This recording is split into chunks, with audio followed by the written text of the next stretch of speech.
നമസ്കാരം, ഞാൻ ജോബി ചോന്നുകൊണ്ട് ഞാൻ നിൽക്കുന്നത് ഇരിങ്ങാലക്കുടിയാണ് കേട്ടോ. ക്രൈസ്റ്റ് കോളേജിന്റെ മുമ്പിലാണ്. എന്താ പരിപാടി? ഒരു വീഡിയോ എടുക്കാനാ. എന്ത് വീഡിയോ ആണ്? റോഡായിട്ട് ബന്ധപ്പെട്ട വീഡിയോ ഒക്കെ പിന്നെ എടുക്കാം. നമുക്ക് കയറിയാ അല്ല എന്താ കാര്യം പറയാ. കയറ് ജോബി, കയറി. ഞാൻ ഒരു കാര്യം പറയാം. അതല്ല കാര്യം പറയാം. കയറി. എങ്ങടെ കൊണ്ടുപോണ അത് പറയണ്ട സാറേ, അങ്ങനെ കൊണ്ടുപോകാൻ പറ്റുമോ? ഒക്കെ പറയാ ജോബി, കാര്യങ്ങളൊക്കെ അറിയുന്ന ആളല്ലേ.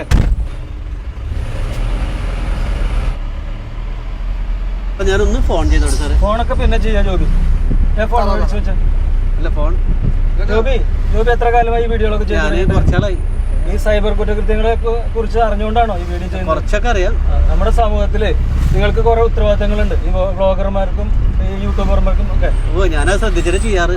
അപ്പൊ ഇനിയും കുറെ കാര്യങ്ങൾ അറിഞ്ഞുകൊണ്ട് വേണം ഈ കാര്യങ്ങൾ ചെയ്യാൻ. ഓക്കെ, ശരി ശരി.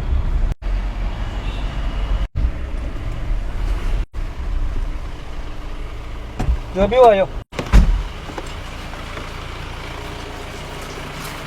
തൃശ്ശൂർ റൂറൽ SP ഓഫീസിനോട് ചേർന്നുള്ള സൈബർ പോലീസ് സ്റ്റേഷൻ്റെ മുമ്പിലാണ് നിൽക്കുന്നത് കേട്ടോ. ഈ പോലീസുകാരെ കൊണ്ട് ഭയങ്കര ശല്യമായിക്കൊണ്ടിരിക്കുകയാണ്. ഏത് രീതിയിലാണ് ഇവർ നമുക്ക് ശല്യമാവണമെന്നുള്ളത് നമുക്ക് ആ പോലീസുകാരോടൊന്ന് ചോദിക്കാം കേട്ടോ. വായോ. അപ്പോൾ സാറുമാർ ഇവിടെ ഇരിക്കുന്നുണ്ട്. സാർ നമസ്കാരം. ജോബി ഇരിക്കും. അതായത് പോലീസുകാർ ഇപ്പോൾ ഭയങ്കര ശല്യമായിക്കൊണ്ടിരിക്കുകയെന്ന് പറഞ്ഞ ആൾക്കാർക്ക് അത് ഏത് രീതിയിലത്? പോലീസുകാരല്ല ശല്യം. ഇപ്പൊ ഞങ്ങൾ അനുഭവിച്ചുകൊണ്ടിരിക്കുന്നത് സൈബർ ക്രൈമിന്റെ ദൂഷ്യവശം എന്ന് വെച്ചാൽ ഇവിടുത്തെ ആൾക്കാരുടെ പൈസ ഇഷ്ടം പോലെ നഷ്ടപ്പെട്ടുകൊണ്ടിരിക്കുകയാണ്.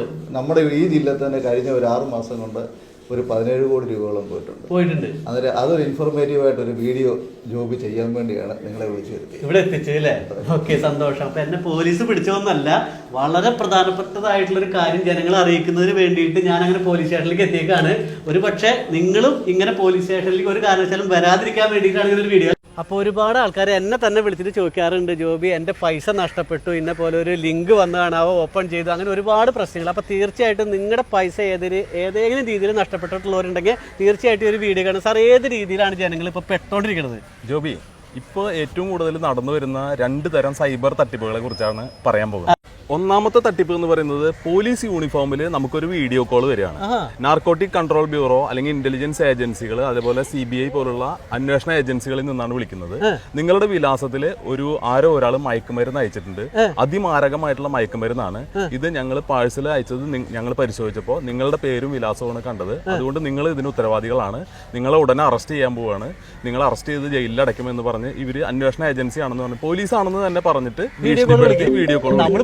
അപ്പൊ നമ്മൾ പേടിച്ചു കഴിഞ്ഞാൽ അതാണ് അവരുടെ ട്രാപ്പ് എന്ന് പറയുന്നത്. അപ്പോൾ നിങ്ങൾ ഇത് നമ്മൾ തെറ്റിദ്ധരിപ്പിക്കാൻ വേണ്ടിയിട്ട് അവരുടെ സുപ്രീം കോടതിയുടെ വാറണ്ട് അല്ലെങ്കിൽ സമൻസ് ഇതുപോലുള്ള വലിയ വലിയ സാധനങ്ങളൊക്കെ നമുക്ക് തെറ്റായിട്ട് രീതിയിൽ അയച്ചു തരും. ഈ അയച്ചു തരുന്നത് നമ്മൾ ഭയചകിതരാവും. അങ്ങനെ അപ്പൊ അടുത്ത ആള് വിളിച്ചിട്ട് പറയും, ഇത് കുഴപ്പമില്ല, ഇത് സെറ്റിൽ ചെയ്യാം, നമുക്ക് ഒരു ഫൈൻ അടച്ചു കഴിഞ്ഞാൽ നിങ്ങൾക്ക് രക്ഷപ്പെടാവുന്നേ ഉള്ളൂ. അങ്ങനെ പക്ഷെ ഇത് വലിയ തുകയായിരിക്കും ഫൈൻ. വലിയ ലോബിയാണ്. ഇത് വലിയ തുകയാണ് ഫൈൻ അടയ്ക്കേണ്ടി വരിക.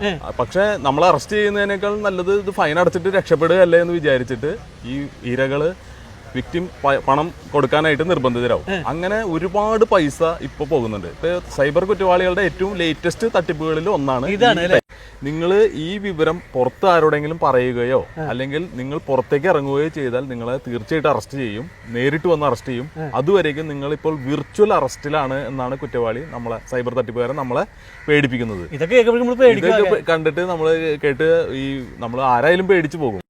രണ്ടാമത്തെ തരം തട്ടിപ്പ് എന്ന് പറയുന്നത് ഷെയർ ട്രേഡിംഗ് ആപ്പാണ്. ഈ ഷെയർ ട്രേഡിങ്ങിൽ നിക്ഷേപം നടത്തി കഴിഞ്ഞാൽ വൻ തുക ലാഭം ലഭിക്കുമെന്ന് പറഞ്ഞിട്ട് നമുക്ക് ഒരു വാട്സപ്പ് സന്ദേശം അയക്കും. അതിനെ തുടർന്ന് അവർ നമ്മളൊരു ഗ്രൂപ്പിലേക്ക് ചേർത്തുന്നു. ഈ ഗ്രൂപ്പിൽ നിറച്ച് അവരുടെ ആളുകളായിരിക്കും.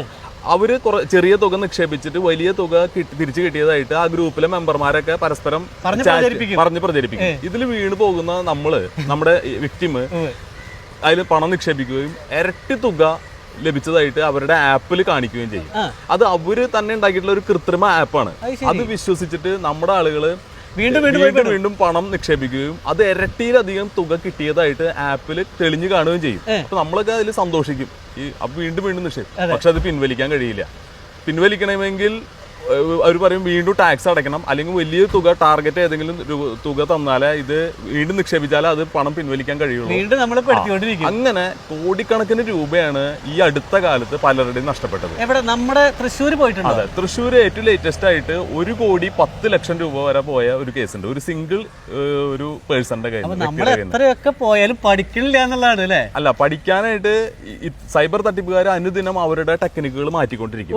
പക്ഷെ അത് എന്നും നമ്മൾ അപ്ഡേറ്റ് ചെയ്യണം. ഇന്ന് നടക്കുന്ന തട്ടിപ്പല്ല നാളെ ഉണ്ടാവുന്നത്.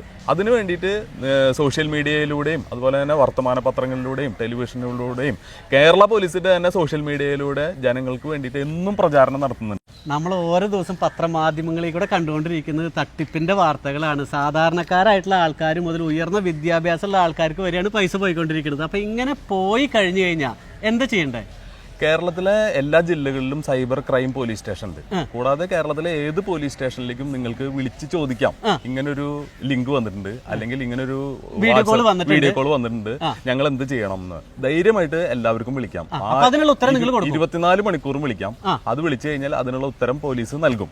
മാത്രമല്ല, ഇനി അബദ്ധവശാൽ പണം നിക്ഷേപിച്ച് പണം നഷ്ടപ്പെട്ടു പോയെങ്കിൽ 1930 1930 ഈ നമ്പറിലേക്ക് വിളിക്കുക. നിങ്ങൾ സൈബർ തട്ടിപ്പില് പെട്ടുപോയി നിങ്ങളുടെ പണം നഷ്ടപ്പെട്ടു എന്ന് നിങ്ങൾക്ക് മനസ്സിലാകുന്ന ആ നിമിഷം തന്നെ ഒരൊറ്റ മണിക്കൂറിനുള്ളിൽ നിങ്ങൾ 1930 വിളിച്ച് പറയുകയാണെങ്കിൽ നഷ്ടപ്പെട്ട തുക തിരിച്ചെടുക്കാൻ വളരെ എളുപ്പമാണ്. എത്ര സമയത്തിനുള്ളിൽ? 1 മണിക്കൂർ. അതിനെയാണ് ഗോൾഡൻ അവർ എന്ന് പറയുന്നത്. അപ്പൊ അതുകൊണ്ട് എത്ര തുക നഷ്ടപ്പെട്ടാലും, വലിയ തുകയാവട്ടെ ചെറിയ തുകയാവട്ടെ, നിങ്ങൾ 1930 വിളിച്ച് പറയുകയോ cybercrime.gov.in എന്ന സൈബർ ക്രൈം റിപ്പോർട്ടിംഗ് പോർട്ടലിൽ അറിയിക്കുകയോ ചെയ്തു കഴിഞ്ഞാൽ ഇത് ഒരു കേസായിട്ട് രജിസ്റ്റർ ചെയ്യുകയും പണം തിരിച്ചു ലഭിക്കാനുള്ള സാധ്യത വളരെ കൂടുതലാണ്. അപ്പോൾ സൈബർ തട്ടിപ്പിൽ പെടാതിരിക്കുന്നതിന് വേണ്ടിയിട്ട് വ്യാപകമായിട്ടുള്ള പ്രചരണ പ്രവർത്തനങ്ങളാണ് കേരള പോലീസ് നടത്തുന്നത്. അതിൽ സോഷ്യൽ മീഡിയ ഇൻഫ്ലുവൻസേഴ്സ് ഉണ്ട്, അതുപോലെ തന്നെ പത്രമാധ്യമങ്ങൾ. അതിന്റെ ഭാഗമായിട്ടാണല്ലോ ഞാൻ വന്നത് ഇവിടെ തന്നെ. അതെ. അപ്പോൾ